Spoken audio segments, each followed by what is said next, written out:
दोस्तों लोकसभा चुनाव का सभी चरण खत्म हो गए। कल ही 19 मई को 7वें चरण भी खत्म हो गए।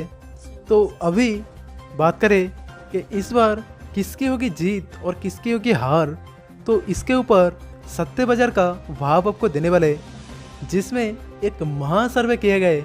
जी हाँ दोस्तों, इस बार कोई आम सर्वे नहीं है, ये एक महा सर्वे है, क्योंकि यह जो सर्वे ये हमारे टीम से कोई नहीं किए गए। ये जो सबसे मशहूर जो इकोनॉमिक्स टाइम्स है, जी हाँ दोस्तों, सभी को पता होगा कि इकोनॉमिक्स टाइम एक बहुत ही बड़ी एक मशहूर आर्टिकल है, तो उसी ने इस सर्वे को किया है। ये एक महा सर्वे है क्योंकि 2014 के जो इलेक्शन है उसमें भी इकोनॉमिक्स टाइम एक सर्वे किया था, जो बहुत ही सटीक सर्वे हुआ था। तो इसीलिए आज आपको जो सर्वे मिलने वाले ये इकोनॉमिक्स टाइम्स के एकदम बिल्कुल सटीक एक सर्वे होगा, जिसके ऊपर क्लियर हो जाएगा कि 2019 के लोकसभा चुनाव में सत्ते बाजार में कौन इस बार पीएम बनेगा। जैसा कि आप सभी को पता है कि इस बार एक बहुत ही तगड़ी एक लड़ाई हो रही है, जिसमें प्रधानमंत्री नरेंद्र मोदी और राहुल गांधी को लेकर बहुत ही ज़्यादा चर्चे हो रहे हैं, और दोनों ही पार्टी बहुत ही ज़्यादा लुभाने की कोशिश की है आम जनता को। कोई 15 लाख दे रहे तो कोई किसान का कर्ज को बिल्कुल माफ़ कर रहे। तो इन सभी पार्टियों का आम जनता को लुभाने के बाद आम जनता का क्या राय है वो जानने के लिए इकोनॉमिक्स टाइम जैसे वेबसाइट 7वें चरण तक एक बहुत ही बड़ा एक महा सर्वे किया है, जिसका रिजल्ट बहुत ही शॉकिंग है, जिसको देखकर बड़े बड़े नेताओं की आंखें बिल्कुल फटी के फटी रह जाएगा। और इसका तो सटीक रिजल्ट आपको 23 में, मतलब सिर्फ कुछ ही घंटे बाकी है ओरिजिनल रिजल्ट से, कौन इस बार सत्ते पे रह सकते हैं, कौन पीएम बनेगा, तो उसका कुछ ही घंटे बाकी है। तो इसी बीच आपको ये जो रिजल्ट है ये आपको पूरे आपको बता देते हैं।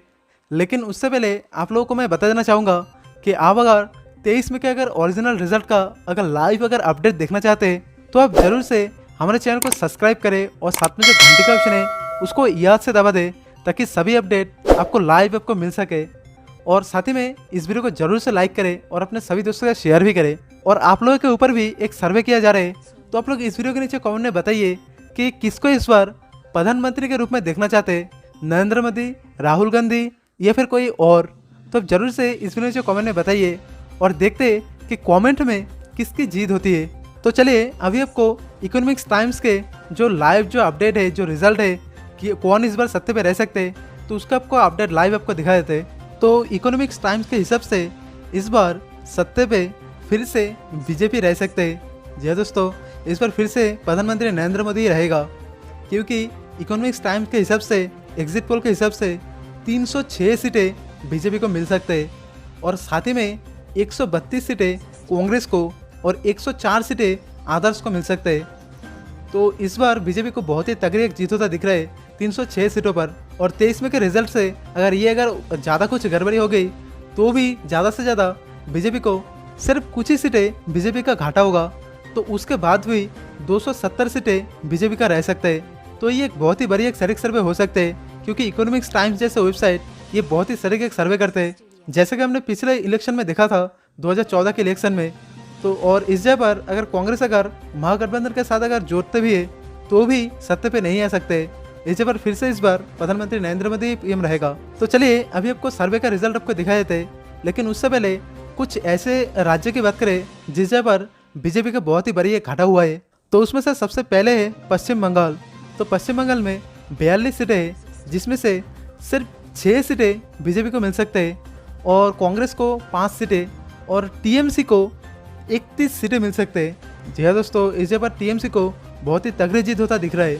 और उसी के साथ तेलंगाना में टीआरएस को 10 सीटें मिलता दिख रहा है, और इस जगह पर बीजेपी को 2 सीटें और कांग्रेस को 5 सीटें मिलता दिख रहा है। और तमिलनाडु में भी बहुत ही बड़ी एक नुकसान हो रहा है, जिसमें बीजेपी को 11 सीटें और कांग्रेस को 19 सीटें और अन्य को 9 सीटें मिलता दिख रहा है। और उसी के साथ पंजाब में 13 सीटें हैं, जिसमें से सिर्फ 3 सीटें बीजेपी को मिलता दिख रहा है, और कांग्रेस को 7 सीटें और अकाली दल को 3 सीटें मिलता दिख रहा है। और उसी के साथ उड़ीसा की बात करें तो उड़ीसा में 21 सीटें हैं, तो इस जगह पर से सिर्फ 7 सीटें बीजेपी को और कांग्रेस को 4 सीटें मिलता दिख रहे हैं, और बीजेडी को 10 सीटें मिलता दिख रहा है। और उसी के साथ अगर केरल की बात करें तो केरल में 20 सीटें हैं, जिसमें से सिर्फ 2 सीटें बीजेपी को और 14 सीटें कांग्रेस को मिलता दिख रहा है, और अन्य को 4 सीटें मिलता दिख रहा है। और सबसे ज़्यादा नुकसान उत्तर प्रदेश में उत्तर प्रदेश में 80 सीटें हैं, जिसमें से सिर्फ 29 सीटें बीजेपी को और कांग्रेस को 5 सीटें, और इस जगह पर महागठबंधन को 46 सीटें मिलता दिख रहा है। और अभी आपको कुछ ऐसे राज्य की बात करें जिस जगह पर बीजेपी को बहुत ही तगड़ी जीत होता दिख रहा है, तो उनमें से सबसे पहले है कर्नाटक। तो कर्नाटक में 15 सीटें मिल सकते हैं बीजेपी को, जबकि यहाँ पर 28 सीटें हैं, और इस जगह पर कांग्रेस को 9 सीटें और जेडीएस को 2 सीटें मिलता दिख रहा है। और साथ ही में राजस्थान की बात करें तो राजस्थान में 25 सीटें हैं, जिसमें से 15 सीटें बीजेपी को और 10 सीटें कांग्रेस को मिलता दिख रहा है। और उसी के साथ गुजरात की बात करें, जो नरेंद्र मोदी का होम टाउन है, तो उस जगह पर एक बहुत ही तगड़ी एक जीत होता दिख रहा है बीजेपी को। तो इस जगह पर 26 सीटें हैं, जिसमें से 21 सीटें बीजेपी को और 5 सीटें कांग्रेस को मिलता दिख रहा है।